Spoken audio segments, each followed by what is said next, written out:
change. So what about the economy? Has Jeremy Hunt's appointment as Chancellor started to have an impact? Well, joining us now is our economics and business editor, Liam Halligan. Thank you so much for joining us again on the programme. I mean, we have this new Chancellor. Some people are arguing that he has steadied the ship. Would you agree?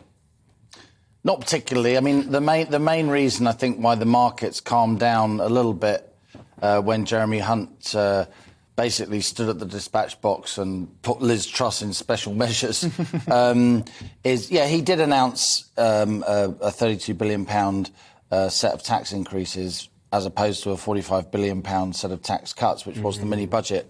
But what was also going on behind the scenes is that the Bank of England was reassuring the market, saying we're not going to carry on for a while with what we call quantitative tightening, that is, selling bonds to the market. So there were technical things going on behind the scenes. And I do think the Bank of England strayed beyond the realms of even-handedness by saying immediately, oh, we've had a meeting of minds with Jeremy Hunt, sort of shooing away a previous Chancellor that was painted as irresponsible. I agree. Just on that union point that you were talking about, it's interesting.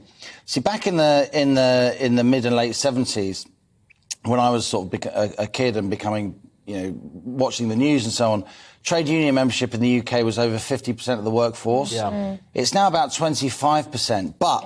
But within the public sector, it's very, very high. And some of the public sector unions are pretty militant in their rhetoric. And this autumn, we've got various pay review bodies coming through. So I'm sure there will be quite a bit of industrial action, unfortunately, this autumn. And I wanted to just come back on something that Tom said, or endorse something that Tom said.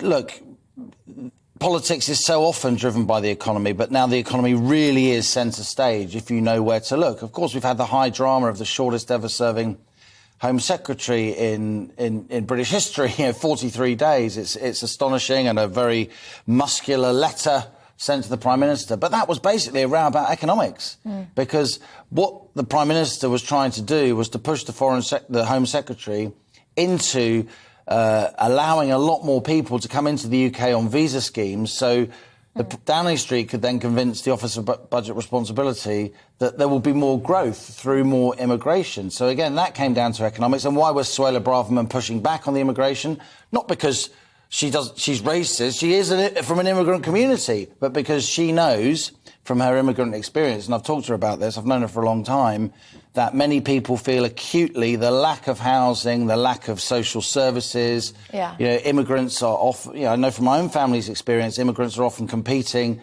for, council housing and so on. Now, I'm not saying that Suella Braverman is completely right. In fact, I've written a book suggesting why that case may not stack up about immigration.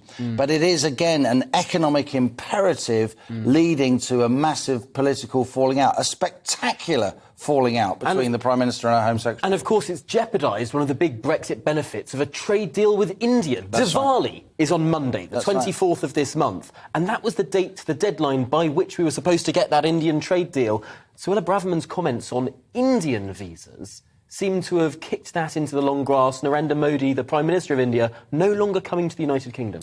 Yeah, a trade deal with India, which on some definitions is the world's fifth biggest economy. It's obviously the world's most populous democracy. It's potentially a tremendous trading partner for the UK. We have such links to the Indian diaspora here, British diaspora there, and yet, it hinges on immigration, and Suella Braverman wanted to put her manifesto commitment on immigration ahead of a future Indian trade deal.